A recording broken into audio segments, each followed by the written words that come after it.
नमस्कार, मी सरिता कौशिक. झिरो आवरच्या आजच्या भागात आपलं स्वागत आहे. तुम्हा सगळ्यांना धुळवडीच्या हार्दिक शुभेच्छा.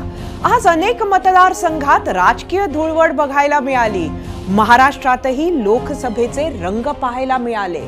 महायुती असो की महाविकास आघाडी, कुठे प्रेमाचे रंग तर कुठे संघर्षाचे. उदाहरणार्थ, जिथे देवेंद्र फडणवीसांच्या सागर बंगल्यावर महायुतीतील वादांवर तोडगा काढला जातोय, नेत्यांमध्ये समेट घडवली जाते, तिथं अमरावतीमध्ये राणा विरुद्ध कडू अशी संघर्षाची होळी पेटली आहे. अशाच घडामोडी महाविकास आघाडीमध्येही आहेत, जिथं मातोश्रीवर खुद्द शरद पवार पोहोचले. या घडीला चर्चा ही जागा वाटपाचीच. शेवटी अजूनही अनौपचारिक उमेदवारी कितीही दिली असली तरी औपचारिक घोषणा दोन्ही पक्षांनी केलेली नाही. तर काँग्रेसच्या दुसऱ्या यादीतील नावांमुळे उडालेला धुरळा हा कायम असून बारामतीच्या जागेवरून विजय शिवतारेंनी नवे रंग चढवले. नको नको त्या शिव्या रस्त्यावर शिमग्याला ऐकू येतात. राजकीय धुळवडीत सुद्धा अवकात, स्वार्थी, झुंडशाही, घराणेशाही, राक्षस, ब्रह्मराक्षस, विंचू, चप्पल, पाशवी शक्ती, दहशतवाद असे अनेक विशेषण आपल्या विरोधकांसाठी ऐकायला मिळाली. हा शब्दांचा प्रवास होता विजय शिवतारेंचा, आणि तोही अजित पवार आणि शरद पवार अशा दोघांच्या विरोधात. आता मात्र विजय शिवतारेंची बारामती लोकसभा लढण्याची भूमिका ही जनतेची लढाई, ती देवाची लढाई ह्या वाक्यापर्यंत पोहोचली आहे. कुणालाच अंडर एस्टिमेट करू नये म्हणत 12 एप्रिलला शिवतारे उमेदवारी अर्ज भरणार असल्याचे सांगून गेलेत. 2019 मधील अजित पवारांचं वक्तव्यावर मी बसलेल्या विजय शिवतारेंनी सर्व हिशोब मांडत पवारांना घाम फोडलाय. थेट नेताच टार्गेट होत असल्यामुळे तिकडे राष्ट्रवादी काँग्रेसही आक्रमक झाली आहे. शिंदेंनी शिवतारेंना समज द्यावी, मानसिक संतुलन बिघडलंय. शिवतारेंच्या आरोपामागचा मेंदू दुसराच असं प्रत्युत्तर देणाऱ्या राष्ट्रवादीने शिवतारेंच्या आरोपांचं पाणी नाकातोंडात जाऊ लागल्यानंतर आता तर थेट महायुतीतून बाहेर पडण्याचाच इशारा दिलाय. आणि आज तर विजय शिवतारेंनी कहरच केला. अजितदादा विंचू आहेत आणि ते नरेंद्र मोदी रूपी पिंडीवर बसलेत, आणि त्याच्यामुळे आता आम्हाला चप्पल पण मारता येत नाही. अजितदादांना चप्पल मारण्याची भाषा करणारे विजय शिवतारेची लायकी आहे का? अरे हा विजय शिवतारे एका अजित पवारांच्या वाक्यामुळं विधानसभेला पराभूत झाला होता. ही अजित पवारांची ताकद आहे, आणि अजित पवार आमचे सर्वोच्च नेते आहेत. जर अशा पद्धतीनं चपलेनं मारण्याची भाषा जर शिवसेनेचा नेता करणार असेल तर आम्ही काय लाचार आहे का? आम्ही महायुतीतून बाहेर पडू. आम्हाला असल्या सत्तेमध्ये राहण्यामध्ये इंटरेस्ट नाही. जर आमच्या नेत्यांना चप्पल मारायची भाषा होत असेल तर अशा सत्तेमध्ये राहण्यात तर काय मतलब आहे? त्यामुळं निश्चितपणे माननीय मुख्यमंत्र्यांनी याची गंभीरपणे दखल घेतली पाहिजे. त्या विजय शिवतारेची अक्कलपट्टी करत आवडतो. महायुतीमध्ये राहून बारामती लोकसभा मतदारसंघामध्ये जे आमचं होम ग्राउंड आहे तिथं अशा पद्धतीची भाषा ऐकून घ्यायला आम्ही मोकळे आहे का? विजय शिवतारेंना निवडणूक लढवायची तर लढवू द्या, त्याच्याबद्दल आमचं काय, आम्ही काय त्याला घाबरत नाही. त्याला 3 बायकापैकी एका जरी बायकोचं मत पडलं ना तरी पुरेसं आहे. काय लायकी आहे ना विजय शिवतारेंची, आता निवडणूक लढवल्यावर कळणारच आहे. परंतु आमच्या नेत्यावर महायुतीमध्ये राहून अशा पद्धतीनं बोलणं हे आम्ही सहन करणार नाही. राष्ट्रवादीचा कुठलाही कार्यकर्ता सहन करणार नाही. राष्ट्रवादी प्रवक्ते उमेश पाटील यांच्या या वक्तव्यावरच आम्ही तुम्हाला प्रश्न विचारला होता. त्या प्रश्नावरील तुमच्या सविस्तर प्रतिक्रिया तर आपण पाहणार आहोतच. तसंच राष्ट्रवादीची भूमिका, पुढची वाटचाल कशी असणार आहे यावर सविस्तरपणे बोलण्यासाठी स्वतः उमेश पाटील थोड्याच वेळात झिरो आवर मध्ये असणार आहेत. पण तुर्तास आता जाऊया आपल्या पहिल्या प्रश्नाकडे, आणि त्यासाठी जाऊया आपल्या पोल सेंटरला. आजचा आपला पहिला प्रश्न सांगते, अजितदादांना विरोध करणाऱ्या शिवतारेंवर कारवाई न झाल्यास महायुती सोडू. राष्ट्रवादीचा हा इशारा खरा होईल का? तुम्हाला काय वाटतं? सांगायचं होतं होय किंवा नाही. राष्ट्रवादीच्या या टोकाच्या भूमिकेमुळे युती धर्म पाळत मुख्यमंत्री एकनाथ शिंदे शिवतारेंना उमेदवारी मागे घ्यायला लावणार का? शिवतारे ते ऐकणार का? असे प्रश्न उपस्थित होत असताना स्वतः विजय शिवतारे काय म्हणतायत ते पाहूया. एका राक्षसाला थांबवण्यासाठी दुसरा राक्षस मोठा केला तर अडचण होईल. हा विंचू आहे ना, विंचू अनेकांना डसलाय, पण आता तो महादेवाच्या पिंडीवर जाऊन बसलाय मोदी साहेबांच्या इथे. अडचण अशी झाली आहे की चप्पल मारावी तर महादेवाला सुद्धा लागते आणि विंचालाही मारता येत नाही. ही भावना लोकांची आहे आणि म्हणून फक्त एक नव्हे, विंचूरूपी फक्त एक अजित पवार नव्हे, ह्या दोन्ही शक्तींचा बिमोड आपल्याला करायला पाहिजे अशी माझी प्रामाणिक मत आहे. मी जनतेसाठी फाशी सुद्धा जायला तयार आहे. ही फाशीच घेतोय मी. एवढ्या मोठ्या याला मी जेव्हा टक्कर मारतोय, जिंकलो तर जनतेचा आहे, त्यावेळी मला फाशी झाली तरी काय हरकत नाही, कोणी फाशी दिली तरी हरकत नाही, पण पाठीमागे मी हटणार नाही. अजित पवारांबाबत टोकाची भूमिका घेणाऱ्या विजय शिवतारेंना त्यांच्याच शिवसेना पक्षातूनही विरोध होऊ लागलाय. युती धर्म पाळणं जमत नसेल तर त्यांनी वेगळा मार्ग पत्करावा असा निर्वाणीचा इशाराच संजय शिरसाठांनी शिवतारेंना दिलाय. पाहुयात. युतीचा धर्म पाळायचा असेल तर आपल्याला सर्वांना बरोबर काम करावं लागेल. नसता ज्यांचे मार्ग त्यांनी वेगवेगळे करायला हरकत नाही आणि त्याला मग आमचा सपोर्ट असणार नाही. आक्रमक भूमिका घेणारे आणि महायुतीला टेन्शनमध्ये आणणारे राष्ट्रवादी काँग्रेसचे मुख्य प्रवक्ते उमेश पाटील काही मिनिटांमध्येच आपल्यासोबत असणार आहेत. त्यांच्याशी आपण चर्चा करणार आहोतच. मात्र त्याआधी आणखी एका संघर्षाची बातमी. जवळपास 5 वेळा संयुक्त बैठका झाल्या. 2-4 जागांवरून चर्चाही झाली. मात्र त्याचा काहीही फायदा झाल्याचं दिसत नाहीये. कारण 6 बैठकांनंतर महाविकास आघाडी आणि वंचित बहुजन आघाडीमध्ये एकमत झालेलं नाहीये. त्यापुढे जात वंचितचे अध्यक्ष प्रकाश आंबेडकरांनी शिवसेना उद्धव बाळासाहेब ठाकरे पक्षासोबतची युती तुटल्याचं विधान केलं. तर युती तोडण्याचा निर्णय प्रकाश आंबेडकरांनी एकतर्फी घेतल्याचा ठाकरे गटाचे खासदार संजय राऊत यांनी म्हटलं. याशिवाय त्यांनी एक असं वक्तव्य केलंय ज्यामुळे आता वंचित विरुद्ध ठाकरेंची सेना अशा नवा वाद पेटू शकतो. पाहूयात. जे आहेत ते परत देतोय, त्यांनी त्याच्यावरती लढावं. हे आम्ही अगोदरही सांगितलं होतं. पब्लिकली ते 4 म्हणत असले तरी जे बैठकीला गेले त्यांना ऑफिशियली ज्यांनी आम्हाला सांगितलेलं आहे पक्षाच्या यादी, त्याच्यामध्ये 1 अकोला आणि 2 उरलेल्या अशा जागा त्यांनी ऑफर केलेल्या आहेत.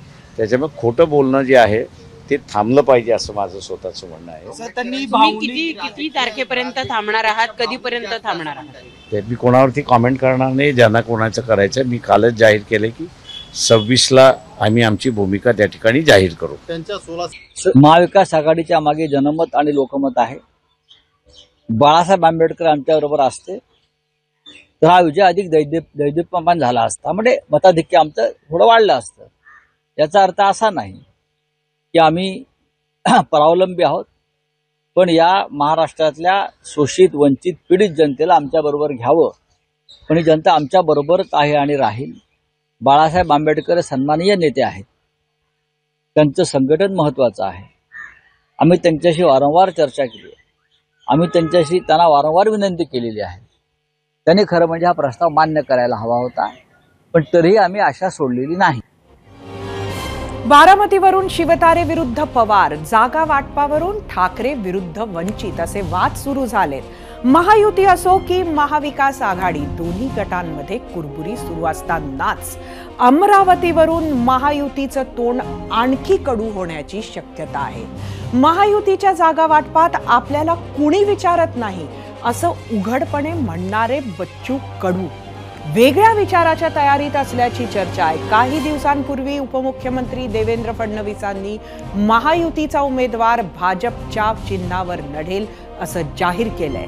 त्यामुळे नवनीत राणांची उमेदवारी फायनल मानली जाते. अशातच राणांच्या प्रचारासाठी धमकावलं जात असल्याचा आरोप करत कडूंनी उमेदवारीला तर विरोध दर्शवला आहेच, पण अमरावती प्रहारचा उमेदवार असणार असं बच्चू कडूंनी जाहीर केलं.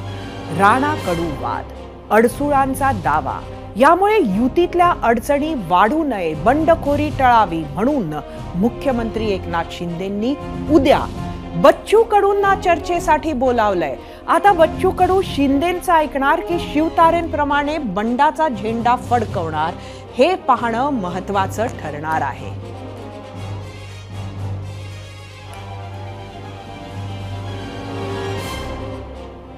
नाशिकमध्येही महायुतीतील धुसफूस थेट ठाण्याच्या रस्त्यावर बघायला मिळाली. शिवसेनेचा मतदारसंघ असलेल्या नाशिकवर भाजपनं दावा केला. जिथे शिवसेनेचे खासदार हेमंत गोडसे विद्यमान आहेत, तिथे ही जागा आपल्याला सोडावी अशी भाजपाची मागणीनं जोर धरला.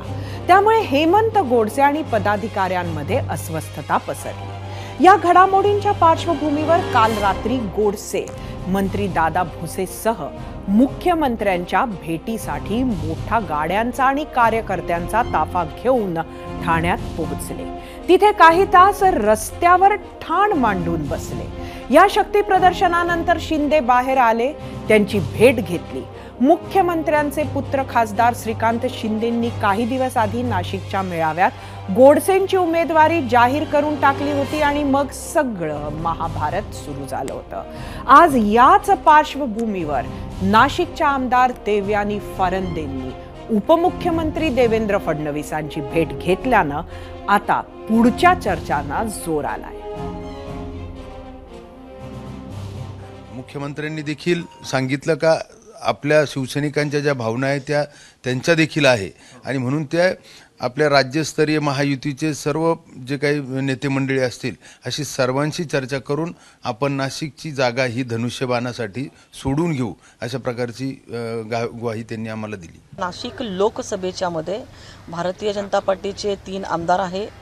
नगरसेवकांची महानगरपालिकेतल्या नगरसेवकांची संख्या जवळपास 66 आहे आणि इतर नगरपालिकांचा जर विचार केला तर त्याच्यामध्ये देखील आमचे 25 नगरसेवक ह्या भारतीय जनता पार्टीचे जवळपास ह्या मतदारसंघामध्ये आहे आणि एकूण 100 नगरसेवक भारतीय जनता पार्टीचे आहे.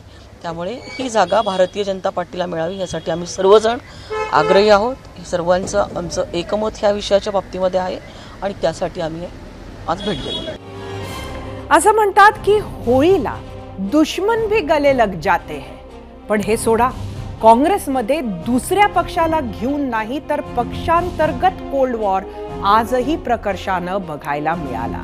काँग्रेसनं चंद्रपूर लोकसभा मतदारसंघासाठी प्रतिभा धानोरकरांना उमेदवारी जाहीर केली. ती सोपी नव्हती. खरं तर विजय वडेट्टीवार यांनी आपली कन्या शिवानी वडेट्टीवार यांना लोकसभा मिळावी म्हणून प्रयत्न केले. सुरुवातीला शिवानी वडेट्टीवार यांचंच नाव चंद्रपूर लोकसभेसाठी आघाडीवर होतं. मात्र मतदारसंघातून प्रतिभा धानोरकरांना मिळणारा प्रतिसाद आणि दिवंगत खासदार बाळू धानोरकरांचा पारंपरिक मतदार हे सगळं लक्षात घेता पक्षानं त्यांना उमेदवारी जाहीर केली आहे. आज प्रतिभा धानोरकर दिल्लीहून नागपुरात पोहोचल्या. विमानतळावर प्रतिभा धानोरकरांचं कार्यकर्त्यांनी जंगी स्वागत केलं. यावेळी भावुक झालेल्या प्रतिभा धानोरकरांनी सर्व पक्षश्रेष्ठींचे आभार मानले. काँग्रेस वरिष्ठांसोबतच महाविकास आघाडीतील नेत्यांचेही त्यांनी आभार मानले. मात्र यावेळी त्यांच्या जिल्ह्यातील काँग्रेसचे सर्वात मोठे नेते मानल्या जाणारे राज्याचे विरोधी पक्ष नेते असणाऱ्या विजय वडेट्टीवारांचा उल्लेख मात्र टाळला, ज्याची चर्चा रंगू लागली. तर गडबडीत माझं नाव विसरल्या असतील असं म्हणत वडेट्टीवारांनी सारवासारव केली. त्या आज नागपुरात पोहोचल्या तर त्यांच्या स्वागताला वडेट्टीवारांच्या परिवारातील कुठला सदस्य नव्हतं. त्या गैरहजेरीची ही एक चर्चा सुरू झाली.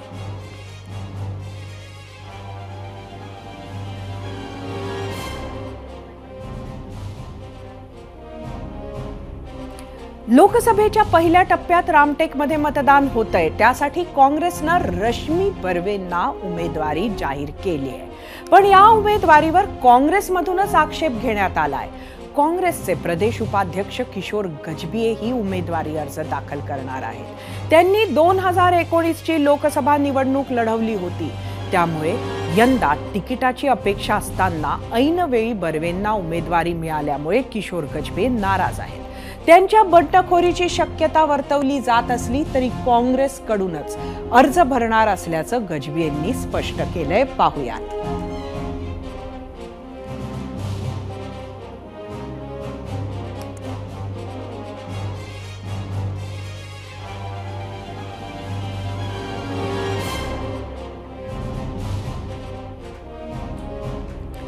महायुतीच्या अशाच एका संघर्षावरून आम्ही विचारलेल्या प्रश्नावर तुम्ही दिलेल्या प्रतिक्रिया पाहण्यासाठी जाऊया आपल्या मीडिया सेंटरकडे. आजचा आपला पहिला प्रश्न मी परत एकदा सांगते. अजितदादांना विरोध करणाऱ्या शिवतारेंवर कारवाई न झाल्यास महायुती सोडू, राष्ट्रवादीचा हा इशारा खरा होईल का? सोशल मीडियावर काय आहेत प्रतिक्रिया बघूया. एक्स वरून दयानंद गौडगाव, महायुतीतून एक उमेदवार ठरलेला असताना सुद्धा विजय शिवतारे बंड करून निवडणुकीला उभे राहत आहेत. त्यामुळे शिवसेनेकडून त्यांच्यावर कारवाई होणे योग्य ठरेल.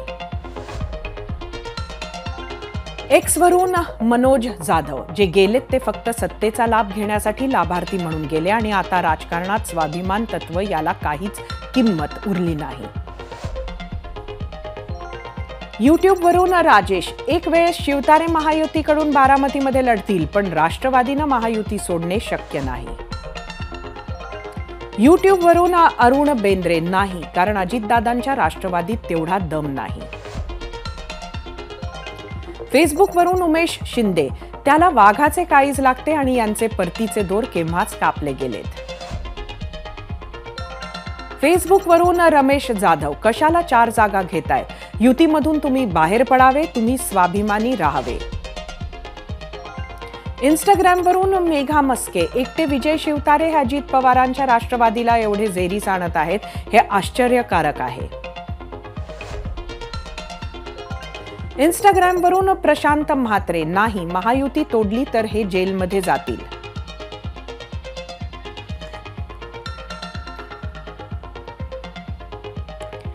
बारामतीत अजित पवारांविरोधात उभे ठाकलेले विजय शिवतारे, आव्हानं प्रति आव्हानं, महायुतीबाबत राष्ट्रवादीची भूमिका, रखडलेलं जागा वाटप, इच्छुकांची नाराजी, या आणि अशा इतर सर्वच विषयांवर बोलण्यासाठी 0 आवरमध्ये उपस्थित आहेत राष्ट्रवादी काँग्रेसचे मुख्य प्रवक्ते उमेश पाटील. आपल्या गेस्ट सेंटरला जाऊया. उमेशजी, आपलं स्वागत आहे एबीपी माझाच्या 0 आवरमध्ये. एकंदरीत परत आज चर्चेचा विषय विजय शिवतारे राहिलेत, त्यामुळे पहिला प्रश्न मी तुम्हाला तोच विचारते. आज अगदी तुम्ही निर्वाणीचा इशारा दिला, पण नक्की काय होतंय? अजून मुख्यमंत्री त्यांचं मन वळवू शकले नाहीयेत. मुख्यमंत्री महोदय त्यांचं मन वळवण्याचा भरपूर प्रयत्न करतायत. या संदर्भामध्ये मुख्यमंत्री महोदयांच्या कडून तशा पद्धतीच्या आम्हाला खात्रीशीर माहिती देखील मिळालेली आहे. परंतु त्यांच्या समोर विजय शिवतारे वेगळ्या पद्धतीचं प्रेझेंटेशन करतायत. विजय शिवतारे हे विधानसभेला पराभूत झाल्यानंतर 4 वर्षामध्ये मतदारसंघामध्ये फिरकले सुद्धा नाही. त्यांच्या 10 वर्षाच्या कारकिर्दीत आणि मंत्रिपदाच्या कारकिर्दीत कुठल्याही पद्धतीचा पुरंदर विधानसभा मतदारसंघाचा विकास ते करू शकलेले नाहीत. त्या मतदारसंघामध्ये त्यांना आता एंट्री देखील मिळाली नसती. परंतु या महायुतीच्या घटक म्हणून ते गेल्यानंतर, ही लोकसभा निवडणूक लागल्यानंतर त्यांना कुणीतरी सल्ला दिला असावा माहित नाही, परंतु चर्चेत येण्याच्या करता त्यांनी अशा पद्धतीचा मार्ग निवडला की अजितदादांवर खालच्या पातळीवर जाऊन टीका करायची. मध्यंतरी त्यांनी अजितदादांमुळे माझी किडनी फेल झाली, अजितदादांमुळे माझं हार्ट फेल झालं, आता मला डायलिसिस करायला लागतं, अशा पद्धतीच्या व्यक्तिगत स्वरूपाच्या शारीरिक आजाराचं जबाबदारी ही अजितदादांवर ढकलण्याचा प्रयत्न केला. त्याच्या संदर्भात यापूर्वी देखील ते कशामुळे त्यांची किडन्या फेल झाल्या, कशामुळे हार्ट फेल झालं, याच्या बाबतीतली त्या ठिकाणी प्रेस कॉन्फरन्स घेऊन मीच त्या ठिकाणी माहिती दिलेली होती. त्याच्यानंतर आम्ही पुन्हा एकदा पत्रकार परिषद घेऊन मागच्या आठवड्यामध्ये सांगितलं होतं की विजय शिवतारे काय बोलायचं थांबत नाहीत, टीका करायचं थांबत नाहीत, अत्यंत खालच्या स्तरावर जाऊन आमच्या पक्षाच्या सर्वोच्च नेत्यावर, आमच्या मर्मस्थळावर आघात करतायत आणि वाईट पद्धतीनं ते बोलतायत. लोकांमध्ये त्यामुळं कार्यकर्त्यांमध्ये वेगळ्या पद्धतीचं परसेप्शन होतंय की आम्ही का गप्प राहतोय. त्यामुळे मी सांगितलं आज कालच प्रेस कॉन्फरन्स मध्ये मी सांगितलं की आम्ही काय सत्तेसाठी लाचार नाही आहोत. आम्ही एक वेगळ्या धारणेने, वेगळ्या विचारांनी या निर्णयामध्ये आम्ही आलेलो आहोत की महायुतीमध्ये सहभागी व्हायचं. परंतु जर कोण चपलेची भाषा करणार असेल तर आम्ही ऐकून घ्यायला ते मोकळे नाही आहोत. उमेशजी, एकंदरीत आपली प्रेस कॉन्फरन्स आम्ही आता 0 आवर मध्ये सुद्धा दाखवली. मात्र सगळ्यात महत्वाची गोष्ट ही आहे की एकीकडे जसं आपण म्हणत आहात ते विधानसभा हारले, त्यांनी ते तिथे फिरकले नाही. जर आज त्यांची तिथे ताकद नसेल तर आपण त्यांच्या प्रत्येक वक्तव्याला आज इतकं महत्व का देत आहात? आपला आवाज ब्रेक होतो. मी आपल्याला विचारलं की एकीकडे जर आपलं हे म्हणणं असेल की विजय शिवतारे हे ज्या पद्धतीनं पराभूत झाले त्यानंतर ते आपल्या मतदारसंघात आले नाही, त्यांनी कुठलंही काम केलं नाही, त्यांच्याकडे विकास नाही, त्यांना लोक थार देत नाही, असं जर असेल तर आपण त्यांच्या सर्व वक्तव्याकडे दुर्लक्ष का करत नाही? एक लक्षात घ्या, विजय शिवतारेंच्या निवडणूक लढवण्याला आमची हरकतच नाही, त्यांनी बिनधास्त निवडणूक लढवावी. परंतु विजय शिवतारे हे महायुतीचा घटक आहेत ना. त्या पक्षाचे एकनाथ शिंदे साहेबांच्या पक्षाचे माजी मंत्री आहेत, ज्येष्ठ नेते म्हणून त्या ठिकाणी ते आहेत, त्यांचे सहकारी आहेत. महायुतीचा घटक म्हणून एकत्र आम्ही आलोय कशासाठी? एकत्रितरित्या देशाच्या पातळीवर नरेंद्र मोदी साहेबांच्या पाठीमागं 45+ खासदार आपल्याला निवडून द्यायचे आहेत, जास्तीची ताकद निवडून द्यायची आहे. तिन्ही पक्षांची एकामेकाला मदत झाली पाहिजे. विजय शिवतारेंची जी काही ताकद त्या ठिकाणी मतदारसंघात असेल ती त्या ठिकाणी त्यांनी महायुतीचा खासदार निवडून आणण्याच्या करता उपयोगात आणली पाहिजे. उलट त्याच्या उलट जाऊन ते वेगवेगळ्या पद्धतीची वक्तव्य करून महायुतीमधलं वातावरण बिघडवत आहेत. आपण कधीपर्यंत थांबणार आहात? मुख्यमंत्र्यांना आपल्या पक्षाकडनं काही अल्टिमेटम देण्यात आलाय का शिवसेनेला? हे पहा, आता निवडणुका सुरू झालेल्या आहेत आणि आता जागा वाटप सगळं फायनल होत आलेलं आहे. उद्या आमच्या पक्षाची याच अनुषंगानं बैठक देखील पुण्यामध्ये आहे. याच्यामध्ये माननीय मुख्यमंत्र्यांना अल्टिमेटम अशी काही आम्ही तारीख वगैरे काही दिलेली नाही, परंतु या बाबतीमध्ये त्याचं गांभीर्य माननीय मुख्यमंत्री, आमच्या पक्षातले सर्व आमदार, सर्व वरिष्ठ नेते याचं गांभीर्य जे आहे ते त्यांच्यापर्यंत ते पोहोचवलेलं आहे. आम्हाला अपेक्षा आहे की मुख्यमंत्री या बाबतीमध्ये लवकरात लवकर निर्णय घेतील. कदाचित विजय शिवतारे जर निवडणूक लढवणार असतील आणि त्यांनी समजा अर्ज भरला तर कदाचित त्यावेळेला त्यांची हकालपट्टी माननीय मुख्यमंत्र्यांना करावीच लागेल. पण अशा पद्धतीचं आश्वासन मुख्यमंत्र्यांनी दिलंय का तुम्हाला की त्यांची हकालपट्टी होईल? त्याच्यामध्ये मुख्यमंत्र्यांच्या वतीनं त्यांच्या पक्षाचे शंभूराजे देसाई यांनी त्या ठिकाणी प्रतिक्रिया दिलेली आहे की जर विजय शिवतारे त्यांनी जर महायुतीचा धर्म नाही पाळला तर त्यांच्यावर कारवाई केली जाईल, अशा पद्धतीचं वक्तव्य माझ्या ऐकण्यामध्ये आलेलं आहे. आपण आता जी भूमिका घेतली उमेशजी, आपण पक्षाचे मुख्य प्रवक्ते आहात, त्यामुळे आपली जी भूमिका आहे की विजय शिवतारेंना पक्षाच्या बाहेर काढावं, ती भूमिका अजितदादांना मान्य आहे का? आपण मुख्य प्रवक्ते आहात त्यामुळे आम्ही गृहीत धरतोय की आपली भूमिका ही अजितदादांना सुद्धा मान्य आहे आणि ती त्याच पद्धतीनं मुख्यमंत्र्यांना कन्व्हे करण्यात आली आहे. निश्चित मी पक्षाचा मुख्य प्रवक्ता म्हणून जबाबदारीने या ठिकाणी बोलतोय की अशा पद्धतीची वक्तव्य केल्यानंतर त्या ठिकाणी राज्यभरातल्या राष्ट्रवादीच्या कार्यकर्त्यांच्या मनोबलावर परिणाम होणार आहे. जिथं भारतीय जनता पार्टीचे उमेदवार उभे असणार आहे तिथले राष्ट्रवादीचे कार्यकर्ते, किंवा जिथं शिंदे साहेबांच्या खासदारकीचे उमेदवार असणार आहे तिथले राष्ट्रवादीचे कार्यकर्ते, त्यांना कसं काम करू वाटेल शिवसेनेचं जर त्यांचा एक नेता जर आमच्या नेत्यांना चपलीची भाषा करत असेल तर? आणि त्याचा परिणाम जो आहे तो एकंदरीतच कार्यकर्त्यांच्या मनोबलावर होणार आहे. त्यामुळे ही कारवाई करावीच लागेल. त्यामुळे ही पक्षाची निश्चितपणे आमची भूमिका आहे. अजितदादा पक्षाचे आमचे अध्यक्ष आहेत. नक्कीच. एक शेवटच्या प्रश्नाकडे मी आपल्याला नेते, आपल्याकडे वेळेची मर्यादा आहे. उमेशजी, नाशिकच्या जागेवरून अजूनही रस्सीखेच सुरू आहे का? हॅलो, हा, मी आपल्याला शेवटचा प्रश्न विचारते. नाशिकच्या जागेवरून अजूनही रस्सीखेच आहे का? उमेशजी, आपल्याला माझं बोलणं ऐकू येतंय का? आवाज कट होतोय माझा. आवाज नाशिकच्या मतदारसंघावरून अजूनही रस्सीखेच सुरू आहे का?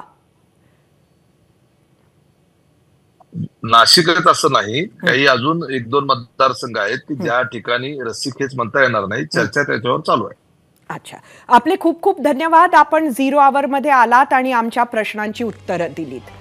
आम्ही विचारलेल्या प्रश्नावर महाराष्ट्रानं दिलेला कौल पाहण्यासाठी जाऊया आपल्या पोल सेंटरवर. परत एकदा आपला आजचा पहिला प्रश्न पाहूया. एकूण 27,000 मतं आहेत. आपला प्रश्न होता, अजितदादांना विरोध करणाऱ्या शिवतारेंवर कारवाई न झाल्यास महायुती सोडू. राष्ट्रवादीचा हा इशारा खरा होईल का? युट्यूबवरच्या या प्रतिक्रिया आहेत. 26% होय म्हटलंय, 74% नाही. इंस्टाग्रामवर एकूण 3,000 मतं.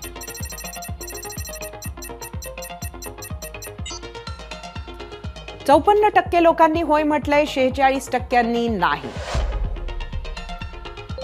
फेसबुकवर एकूण 1,500 मतं.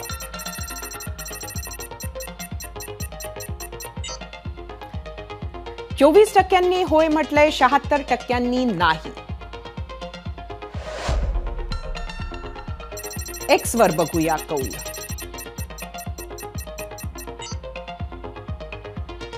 %18 होय म्हटलंय, 82% नाही. आपल्या राज्यात पहिल्या टप्प्यातील 5 जागांसाठी अर्ज भरण्याचा परवा शेवटचा दिवस आहे. म्हणजे लोकसभेचा रणसंग्राम सुरू झाला आहे. मात्र युती असो की आघाडी, अजूनही दुसऱ्या तिसऱ्या टप्प्यातील उमेदवारांची नावं ठरत नाहीयेत. एकमेकांचे कट्टर विरोधी पक्ष एकत्र आलेत, अशा अभद्र युती किंवा आघाड्या केल्या की हे चित्र पाहायला मिळणार हे अपेक्षितच होतं. असं नव्हतं की याआधी नाराजी नसायची, पण ती एवढ्या शेवटच्या क्षणापर्यंत रेंगाळायची नाही. तोडगा काढून नेते मंडळी जेव्हा उमेदीनं फॉर्म भरणे, फॉर्मसाठी मिरवणुका काढणे, प्रचार करणे अशा कामांना लागलेले दिसायचे, त्यावेळी मात्र आज ह्यावेळी नेते मंडळी अजूनही बैठका घेऊन नाराजी दूर करण्यातच लागलेले दिसत आहे. विजोड जोड्या एकत्र आल्या त्याचा हा परिणाम. अनेक वर्ष ज्या पक्षांची, मित्रांची किंवा जागांची सवय नव्हती तिथे तडजोड करावी लागते. एवढं सगळं करून नाराजी दूर केली, समेट घडवला असं वरवर चित्र दिसलं तरी वर्षानुवर्ष तालुका किंवा गाव पातळीवरील वाद शमवणं एवढं सोपं आहे का, याची परीक्षाच ही निवडणूक ठरणार आहे. शत्रू खूप ताकदवर असला, भरपूर दारुगोळा सैन्य असलं तरी गड काबीज करता येतो, कारण गडाचा दरवाजा उघडणारा आतलाच कोणीतरी फितूर असतो. हे माहिती असल्यामुळे सगळेच पक्ष काळजीपूर्वक पावलं टाकतील हे नक्की. पण नुकतंच नेत्यांच्या आणि राजकीय पक्षांच्या संघर्ष गाथा ऐकल्यात. मात्र आता आम्ही वळतोय मनोमिलनाच्या आणि सहमतीच्या बातम्यांकडे. महायुतीमधील सर्व पक्षांना आणि प्रमुख नेत्यांना एकत्र गुंफणारा धागा म्हणजे उपमुख्यमंत्री देवेंद्र फडणवीस. फडणवीसांच्या सागर बंगल्यावरचा राबता सध्या चांगलाच वाढला आहे. समस्या भाजपमध्ये असो, राष्ट्रवादीत असो किंवा शिवसेनेत असो, रासपमध्ये असो किंवा अगदी शिवसंग्राममध्ये, समस्यांचं उत्तर मिळण्यासाठी सर्वांची पावलं एकाच पत्त्याकडे वळतात. तो पत्ता म्हणजे मुक्काम पोस्ट सागर. काल याच पत्त्यावरून महाविकास आघाडीच्या 2-3 स्वप्नांना सुरुंग लावण्यात आला. राष्ट्रीय समाज पक्षाचे नेते महादेव जानकर महायुतीवर नाराज होते. ते आपल्या गळाला लागतील अशी महाविकास आघाडी नेत्यांना आशा होती. काही दिवसांपूर्वीच जानकरांनी शरद पवारांची भेट घेत माड्याच्या जागेबाबत चर्चा केली होती. तेच महादेव जानकर काल सागर बंगल्यावर पोहोचले. आपण महायुती सोबतच राहणार असल्याची घोषणा त्यांनी केली. मुख्यमंत्री एकनाथ शिंदे, देवेंद्र फडणवीस आणि अजित पवार या उपमुख्यमंत्र्यांसोबत चर्चा करून हा निर्णय घेतल्याची त्यांनी घोषणा केली. जानकरांच्या रासपला लोकसभेची 1 जागा सोडण्याचा निर्णय झाल्याचंही सुनील तटकरे यांनी सांगितलं. जानकरांमुळे बारामती, माढा, सांगली, सोलापूर मतदारसंघात महायुतीचं बळ वाढणार आहे. आणि याच भेटीवर आहे आपला दुसरा प्रश्न. तो पाहण्यासाठी जाऊया आपल्या पोल सेंटरला. आजचा आपला दुसरा प्रश्न, महादेव जानकर महायुती सोबतच राहिल्यानं बारामती, माढा, सांगली, सोलापूरसाठी महाविकास आघाडीला फटका बसेल का? तुम्हाला सांगायचं होतं होय किंवा नाही. जानकरांपाठोपाठ सागर बंगल्यावर पोहोचल्या ज्योती विनायक मेटे. बीड सारख्या संवेदनशील मतदारसंघात शिवसंग्रामच्या माध्यमातून दिवंगत मेटेंनी काम केलं होतं. मराठा आरक्षणासाठी काम करताना गेल्या काही दशकात एक मोठा मतदार वर्ग त्यांनी तयार केला होता. सुरुवातीच्या काळात गोपीनाथ मुंडे आणि नंतर शेवटच्या काळात देवेंद्र फडणवीस यांचा त्यांना भरभक्कम पाठिंबा राहिला होता. त्यांच्या अपघाती निधनामुळे तिथे झालेली पोकळी भरण्यासाठी शरद पवारांनी मेटेंच्या पत्नी ज्योती मेटे यांना आपल्या पक्षाकडे खेचण्याचे प्रयत्न सुरू केले होते. बीड लोकसभा निवडणुकीला मराठा विरुद्ध ओबीसी संघर्षाची किनार कायम असते.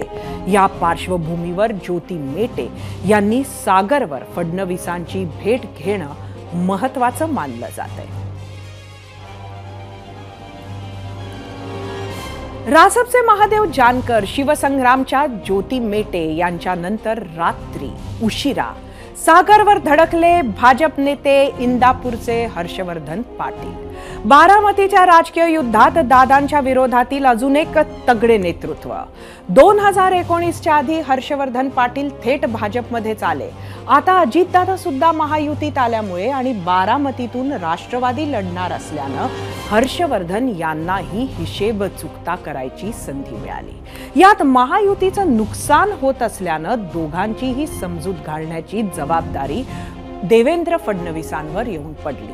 बारामती मतदारसंघाचा वाद मिटवण्यासाठी उशिरापर्यंत खलबतच चालली.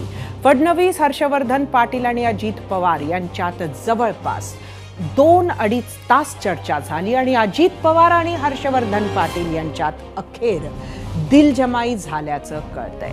दोघांमध्ये समेट जरी झाला असला तरी प्रत्यक्षात कार्यकर्त्यांच्या अजितदादांसंदर्भात बऱ्याच अडचणी असल्याचे हर्षवर्धन पाटलांनी सांगितलेलं कळतंय. त्यामुळे पुढच्या आठवड्यात इंदापूरच्या शिष्टमंडळाची भेटही घेतल्या जाईल. तसेच इंदापूरचा दौरा करून फडणवीस कार्यकर्ता मेळावाही घेणार आहे. कालच्या बैठकीत कोल्हापूर, सोलापूर, पुणे, सातारा आणि दक्षिण नगरला घेऊन सविस्तर चर्चा झाल्याची माहिती आहे.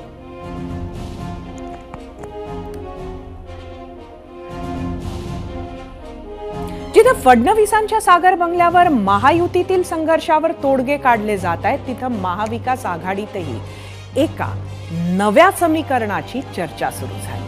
हे समीकरण आहे शिवसेना उद्धव बाळासाहेब ठाकरे आणि राष्ट्रवादी काँग्रेस शरदचंद्र पवार गटाचे. त्याचं झालं असं की इकडे वंचितनं शिवसेना उबाठाशी युती तोडल्याचं जाहीर केलं. त्याआधी त्यांनी काँग्रेसला बिनशर्त 7 जागांवर पाठिंबा दिलाय. दुसरीकडे आज खुद्द शरद पवार ठाकरेंच्या मातोश्री बंगल्यावर पोहोचले. त्यांच्यासोबत प्रदेशाध्यक्ष जयंत पाटील होते. सगळ्यात विशेष म्हणजे यावेळी फक्त ठाकरे गट आणि शरद पवार गटाचेच नेते होते. जवळपास 2 तास या दोन्ही नेत्यांमध्ये चर्चा झाली. रात्री 8च्या सुमारास शरद पवार मातोश्रीवरून निघाले.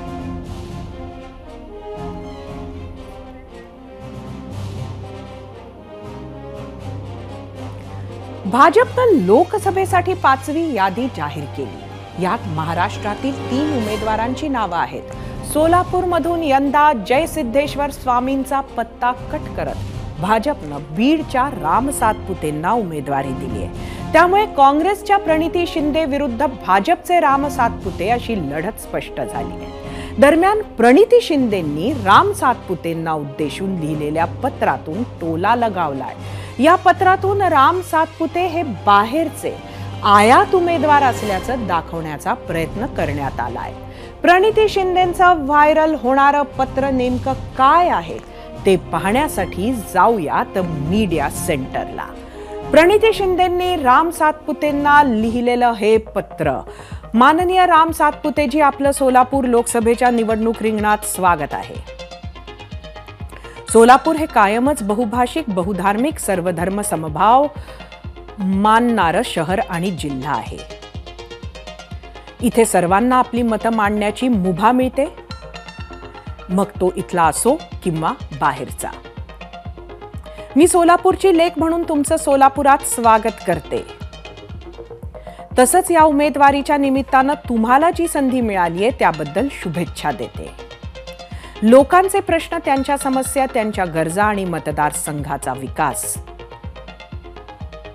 हेच कुठल्याही निवडणुकीच्या केंद्रस्थानी असणं अपेक्षित असतं. लोकशाहीत जनहिताचे मुद्दे आणि संवाद यांना सर्वात जास्त महत्त्व असावं असं माझं मत आहे. पुढील 40 दिवस याचं भान राखून लोकशाहीचा आदर करत आपण विचारांची लढाई लढत एकमेकांविरुद्ध उभे राहू. समाजात फूट न पाडता समाजाचा एकत्रित विकास होण्यासाठी काय करू शकतो यावर लढाई लढू अशी मी आशा करते.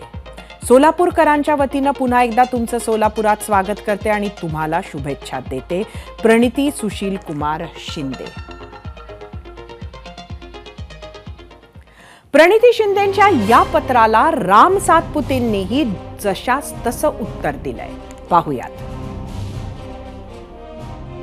माझा त्या ठिकाणी ताईंना प्रश्न आहे, जेव्हा सुशील कुमार शिंदे साहेब करमाळ्यात लढले त्यावेळेस ते त्या ठिकाणी उपरे नव्हते का? माझा त्या ठिकाणी ताईंना प्रश्न आहे, जेव्हा ते वेगवेगळ्या मतदारसंघात लढले त्यावेळेस ते उपरे नव्हते का? त्यांच्या त्या ठिकाणी परिवाराची जर हिस्ट्री पाहिली तर धाराशिवमधून परंडा तालुक्यातून या ठिकाणी आलेले आहे त्यांचे पूर्वज आणि त्यानंतर इथं निवडणूक लढलेली आहे.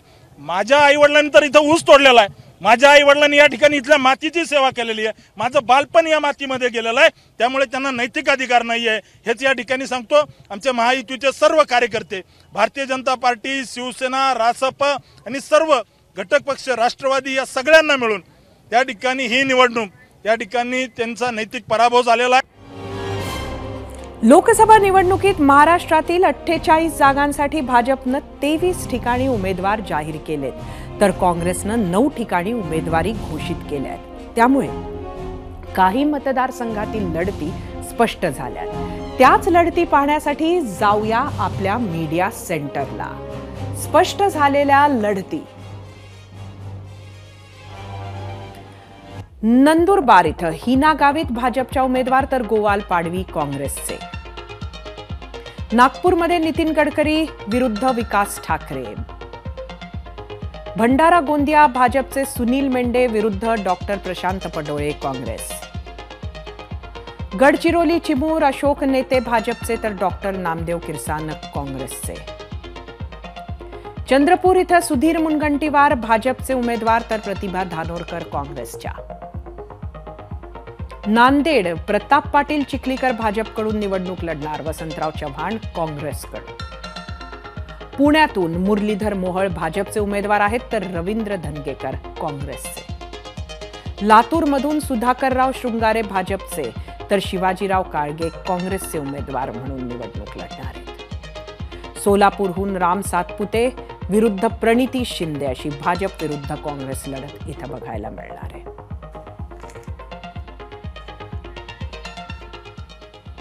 आता याच मीडिया सेंटरला आपण बघूया महायुतीच्या प्रश्नाकडे. तो प्रश्न आणि त्या प्रश्नावरील प्रतिक्रिया काय आल्यात. आजचा आपला प्रश्न परत एकदा सांगते. महादेव जानकर महायुती सोबतच राहिल्यानं बारामती, माढा, सांगली, सोलापूरसाठी महाविकास आघाडीला फटका बसेल का? सोशल मीडियावरच्या प्रतिक्रिया पाहूयात. एक्सवरून गौरव जाधव, जानकरांचं महायुती सोबत राहणं महाविकास आघाडीला महागात पडणार. युट्यूबवरून जयशंकर मिरगणे, तळ्यात मळ्यात असणाऱ्यांना जनताच धडा शिकवेल. युट्यूबवरून प्रणव वाघ, नुसती जातीची समीकरणं लावून राजकारणात चालत नाही, लोकांना काम करणारा नेता पाहिजे. युट्यूबवरून सचिन होळकर, जानकर भाजपसोबत गेल्यानं राहिलेला रासप पक्षही संपणार. फेसबुकवरून राजेश खरात, धनगर समाज हुशार आहे, तो महाविकास आघाडीला मतदान करणार. फेसबुकवरून रघुनाथ खाडे, जानकरांचे स्टेटमेंट नेहमीच संभ्रम निर्माण करणारी होती. धनगर समाज दलबदलू नेत्यांना संधी देणार नाही.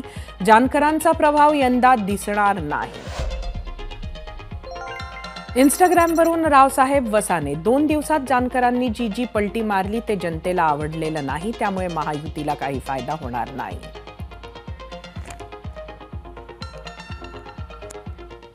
आम्ही विचारलेल्या आजच्या दुसऱ्या प्रश्नावर तुम्ही काय कौल दिला आहे तो कौल पाहण्यासाठी जाऊया आपल्या पोल सेंटरवर परत एकदा. आजचा प्रश्न बघूया. महादेव जानकर महायुतीसोबतच राहिल्यानं बारामती, माढा, सांगली, सोलापूरसाठी महाविकास आघाडीला फटका बसेल का? एकूण 70,000 मतं युट्यूबवर. 29% लोकांनी होय म्हटलंय, 71% नाही. इंस्टाग्रामवर एकूण 2,000 मतं.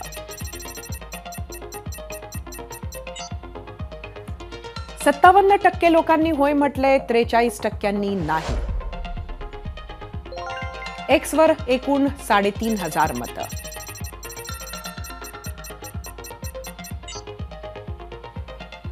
एकूण 90% लोकांनी होय म्हटलंय, 11% नाही. फेसबुकवर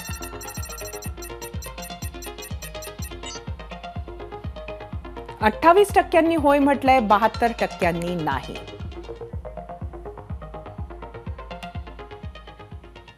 महादेव जानकर यांनी आपल्या राजकीय कारकिर्दीची सुरुवात काशीराम मायावती यांच्या बहुजन समाज पक्षातून केली.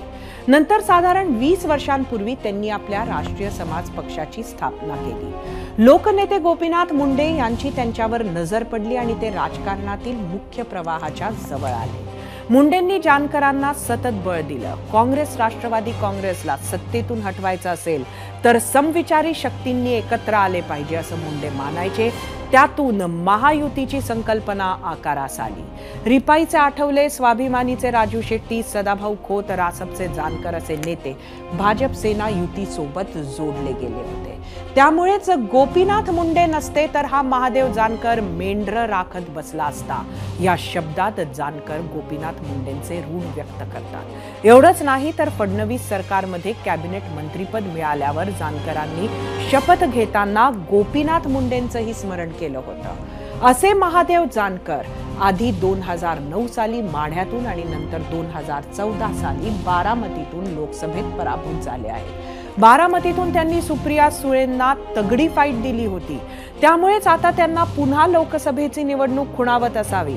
भाजप लक्ष देत नाही हे लक्षात आल्यावर त्यांनी थेट शरद पवारांची भेट घेऊन दबाव तंत्राचा वापरही केला. काल त्यांनी सागरवर फडणवीसांची भेट घेणं, मुख्यमंत्री उपमुख्यमंत्र्यांना मिठी मारणं आणि महायुतीनं त्यांच्यासाठी एक जागा सोडणं म्हणजे जानकरांच्या दबाव तंत्राला यश आलं असंच आता म्हणावं लागेल. ते बारामतीतून उभं राहतात की परभणीतून आणि तिथे ते कशी कामगिरी करतात याकडे आपलं लक्ष असेल. होळी आणि धुळवड म्हणजे रंगांचा सण, धमाल, मस्ती आणि गाण्यांवर ठेका. यंदाची धुळवडी अशीच अनोख्या रंगात न्हाऊन निघाली आहे. त्यातच निवडणुकीच्या वातावरणात धुळवड आल्यामुळे राजकीय नेतेही धुळवडीच्या रंगात रंगून गेले. पाहुयात.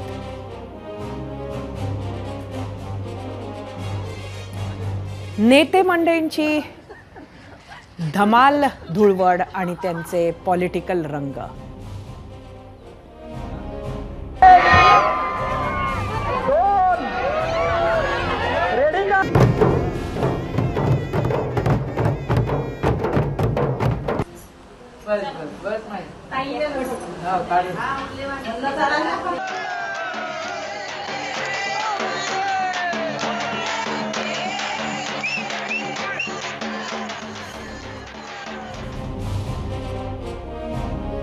आणि आता एक दुःखद बातमी. मध्य प्रदेशातील उज्जैन येथील महाकाल मंदिरात सकाळी अग्नितांडव पाहायला मिळालं. महाकाल मंदिरातील भस्म आरतीच्या वेळी गाभाऱ्यातच भीषण आग लागली. या आगीत 13 ते 14 पुजारी जखमी झाले. जखमींना उपचारासाठी तात्काळ जिल्हा रुग्णालयात दाखल करण्यात आलं. त्यातील 9 जखमींना नंतर इंदूरला पाठवण्यात आलं. भस्म आरतीच्या वेळी अबीर गुलाल लावला जात होता, त्याच वेळी या गुलालांच्या केमिकल्समुळे आग लागली असावी असा अंदाज व्यक्त केला जातोय. या आरतीच्या वेळी बाहेरील नंदी हॉलमध्ये काही VIP सह बरेच भाविक मोठ्या प्रमाणात उपस्थित होते. गर्भगृहातील आग वेळीच आटोक्यात आणण्यात आली, त्यामुळे पुढील अनर्थ टळला. जखमींच्या आरोग्यासाठी प्रार्थना करूयात. या बातमीसोबत 0 आवरमध्ये आज इथेच थांबूयात. उद्या संध्याकाळी 7:56 पुन्हा भेटू. पाहत रहा ABP माझा. ABP माझा, उघडा डोळे बघा नीट.